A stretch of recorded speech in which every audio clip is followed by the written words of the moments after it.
ನಮಸ್ತೆ ಎಜಿ ನ್ಯೂಸ್ಗೆ ಸ್ವಾಗತ. ನಗರದ ಎಂಜಿ ರಸ್ತೆ ಬಳಿ ಇರುವ ನೆಟ್ ಅಂಗಡಿ ಮೇಲೆ ನೂರಾರು ಜನರು ಇರುವ ಗುಂಪೊಂದು ಏಕಾಏಕಿ ದಾಳಿ ಮಾಡಿ ಗಾಜುಗಳನ್ನು ಪುಡಿ ಮಾಡಿದ್ದು ಅಲ್ಲದೆ ಬಿಜೆಪಿ ಮುಖಂಡ ಐನೆಟ್ ವಿಜಯಕುಮಾರ್ ಸೇರಿ ಮೂವರ ಮೇಲೆ ಹಲ್ಲೆ ಮಾಡಿರುವ ಘಟನೆ ಶುಕ್ರವಾರ ಮಧ್ಯಾಹ್ನ 12:10ರಲ್ಲಿ ಜರುಗಿದೆ. ಬಿಜೆಪಿ ಮಾಧ್ಯಮ ವಕ್ತಾರ ಹಾಗೂ ಆರ್ಎಸ್ಎಸ್ನಲ್ಲಿ ಗುರುತಿಸಿಕೊಂಡಿದ್ದ ವಿಜಯಕುಮಾರ್ ಅಂಗಡಿಯಲ್ಲಿ ಕೆಲಸದ ನಿಮಿತ್ತವಾಗಿ ಕುಳಿತಿರುವಾಗ ಏಕಾಏಕಿ ಅಂಗಡಿಗೆ ನುಗ್ಗಿರುವ 50ಕ್ಕೂ ಹೆಚ್ಚು ಜನ ಇರುವ ಗುಂಪೊಂದು ನೆಟ್ ಕಚೇರಿಯ ಗಾಜನ್ನು ಮೊದಲು ಹೊಡೆದು ಹಾಕಿದ್ದಾರೆ. ನಂತರ ಮಾಲೀಕ ಐನೆಟ್ ವಿಜಯಕುಮಾರ್ ಮೇಲೆ ಹಲ್ಲೆ ಮಾಡಲಾಗಿದ್ದು, ಪ್ರಶ್ನೆ ಮಾಡಿ ರಕ್ಷಣೆ ಮಾಡಲು ಬಂದ ಸ್ನೇಹಿತರು ಆದ ಪ್ರಮೋದ್ ಮತ್ತು ಸಂದೇಶ್ ಅವರ ಮೇಲೂ ಕೂಡ ಹಲ್ಲೆ ಮಾಡಿದ್ದು ಅಲ್ಲದೆ ದೇಹದ ನಾನಾ ಕಡೆ ಗಾಯಗೊಳಿಸಿದ್ದಾರೆ. ತಕ್ಷಣ 3 ಗಾಯಾಳುಗಳನ್ನು ಜಿಲ್ಲಾ ಸರ್ಕಾರಿ ಆಸ್ಪತ್ರೆಗೆ ಚಿಕಿತ್ಸೆಗಾಗಿ ಸೇರಿಸಲಾಗಿದೆ. ಜೆಡಿಎಸ್ ಮತ್ತು ಬಿಜೆಪಿ ಮೈತ್ರಿ ಆದ ಮೇಲೆ ಇತ್ತೀಚೆಗೆ ಸಂಸದರು ಆದ ಪ್ರಜ್ವಲ್ ರೇವಣ್ಣ ಅವರು ಐನೆಟ್ ವಿಜಯಕುಮಾರ್ ಮನೆಗೆ ಹೋಗಿ ಚರ್ಚೆ ಮಾಡಿದ್ರು. ನಂತರ ಈ ಹಲ್ಲೆ ಜರುಗಿದೆ. ಹಲ್ಲೆಯಾದ ನೆಟ್ ಕಚೇರಿ ಸ್ಥಳಕ್ಕೆ ಹಾಗೂ ಹಿಮ್ಸ್ ಆಸ್ಪತ್ರೆಗೆ ಪೊಲೀಸ್ ಅಧಿಕಾರಿಗಳು ಆಗಮಿಸಿ ಪರಿಶೀಲನೆ, ಗಾಯಾಳುಗಳಿಂದ ಮಾಹಿತಿ ಪಡೆದಿದ್ದಾರೆ. ಹಲ್ಲೆ ಮಾಡುವಾಗ ತಮ್ಮ ಪ್ರೀತಮ್ ಅಣ್ಣನ ಬಗ್ಗೆ ಮಾತನಾಡುತ್ತೀವಿ ಅಂತ ಹಲ್ಲೆ ಮಾಡಿದ ಕಿಡಿಗೇಡಿಗಳು ಮಾತನಾಡಿದ್ದಾರೆ.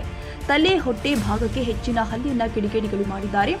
ಲೋಕಸಭಾ ಚುನಾವಣೆ ಹಿನ್ನೆಲೆ ಹಾಸನದಲ್ಲಿ ರೌಡಿಸಂ ರಾಜಕೀಯ ಶುರುವಾದಂತೆ ಕಂಡು ಬಂದಿದೆ. ಹಲ್ಲೆಗೊಳಗಾದ ಐನೆಟ್ ವಿಜಯಕುಮಾರ್ ಮಾಧ್ಯಮದೊಂದಿಗೆ ಮಾತನಾಡಿ, ನಾನು ನೆಟ್ ಕಚೇರಿಯಲ್ಲಿ ಇದ್ದಾಗ ಚೆಕ್ ಬರೆಯುವ ವೇಳೆ ಓರ್ವ ಒಳಗೆ ಬಂದು ನೀವು ವಿಜಯಕುಮಾರ್ ಅಲ್ವಾ ಅಂತ ಪ್ರಶ್ನೆ ಮಾಡಿದ್ದು ಅಲ್ಲದೆ ಮಾತನಾಡಬೇಕು, ಹೊರಗೆ ಬನ್ನಿ ಅಂತ ಕರೆದಿದ್ದಾರೆ. ಕುಳಿತುಕೊಳ್ಳಿ, ಇಲ್ಲಿ ಮಾತನಾಡೋಣ ಅಂತ ಹೇಳಿದೆ. ನಂತರ ಹಲವಾರು ಜನ ಒಳಗೆ ಬಂದು ನನಗೆ ಹೊಡೆಯಲು ಪ್ರಾರಂಭಿಸಿದ್ರು.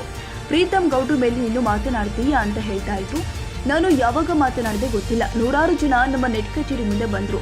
ಹಲ್ಲೆ ಮಾಡಿದವರನ್ನ ನಾನು ನೋಡಿದ್ದೇನೆ. ಬಿಜೆಪಿ ಕಾರ್ಯಕರ್ತರು ಈ ರೀತಿ ಮಾಡೋದಿಲ್ಲ. ಪ್ರೀತಮ್ ಗೌಡ್ರು ಕಡೆಯವರೇ ಹಲ್ಲೆ ಮಾಡಿದ್ದಾರೆ ಎಂದು ಹೇಳಿದರು. ಕ್ಷೇತ್ರದ ಶಾಸಕ ಎಚ್.ಪಿ. ಸ್ವರೂಪ ಮಾತನಾಡಿ, ಬಿಜೆಪಿ ಮುಖಂಡರು ಆದಂತಹ ಐನೆಟ್ ವಿಜಯಕುಮಾರ್ ಅವರ ಮೇಲೆ ಸುಮಾರು 12 ಗಂಟೆ ಸಮಯದಲ್ಲಿ ಕೆಲ ಕಿಡಿಗೇಡಿಗಳು ಅವರ ಅಂಗಡಿಗೆ ನುಗ್ಗಿ ಹಲ್ಲೆ ಮಾಡುವ ಕೆಲಸ ಮಾಡಿದ್ದು, ಅಂಗಡಿಯನ್ನು ಕೂಡ ಹೊಡೆದು ಹಾಕಿದ್ದಾರೆ. ಘಟನೆ ನಡೆದ ತಕ್ಷಣ ಜೆಡಿಎಸ್ ಪಕ್ಷದಿಂದ ಎಲ್ಲ ಕಾರ್ಯಕರ್ತರು ಆಗಮಿಸಿ ಅವರಿಗೆ ಧೈರ್ಯ ತುಂಬುವ ಕೆಲಸ ಮಾಡಲಾಗಿದೆ. ಅವರ ದೇಹದ ಮೇಲೆ ಅನೇಕ ಕಡೆ ಗಾಯಗಳಾಗಿದೆ ಎಂದರು. ಎಸ್ಪಿ ಅವರಿಗೂ ಕೂಡ ಈ ಘಟನೆ ಬಗ್ಗೆ ತಿಳಿಸಿ ದೂರು ದಾಖಲಿಸಲಾಗಿದೆ. ಈಗಾಗಲೇ ಪರಿಶೀಲನೆ ಮಾಡ್ತಾ ಇದ್ದಾರೆ. ಯಾರು ತಪ್ಪಿತಸ್ಥ ದುಷ್ಕರ್ಮಿಗಳು ಇದ್ದಾರೋ ಅವರನ್ನ ಶೀಘ್ರದಲ್ಲಿಯೇ ಬಂಧಿಸಿ ಸೂಕ್ತ ಕ್ರಮ ಕೈಗೊಳ್ಳುವಂತೆ ಮನವಿ ಮಾಡಲಾಗಿದೆ. ಈ ರೀತಿ ಘಟನೆಗಳು ಆಗಬಾರದು. ಪ್ರಜಾಪ್ರಭುತ್ವದಲ್ಲಿ ಎಲ್ಲರೂ ಕೂಡ ಮಾತನಾಡುವ ಹಕ್ಕಿದೆ. ಏನೇ ಬಂದರೂ ತಾಳ್ಮೆಯಿಂದ ಸ್ವೀಕರಿಸಬೇಕು. ರಾಜಕಾರಣದಲ್ಲಿ ಇಂತಹ ಘಟನೆಗಳು ಸಂಭವಿಸಬಾರದು. ಚುನಾವಣೆ ತರನೇ ಮಾಡಬೇಕಾಗಿದೆ. ರಾಜಕೀಯ ಉದ್ದೇಶ ಏನು ಎಂಬುದು ಗೊತ್ತಿಲ್ಲ. ತನಿಖೆ ನಂತರ ಸತ್ಯಾಂಶ ಹೊರಬರಲಿದೆ ಎಂದರು.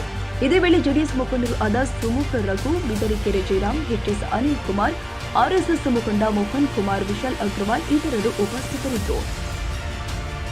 ತಾಜಾ ಸುದ್ದಿಗಾಗಿ ಎಜೆ ನ್ಯೂಸ್ 24x7ಗೆ ಸಬ್ಸ್ಕ್ರೈಬ್ ಮಾಡಿ ಮತ್ತು ಬೆಲ್ ಐಕಾನ್ ಒತ್ತಿ ತಪ್ಪದೇ ಲಿಂಕ್ ಶೇರ್ ಮಾಡಿ.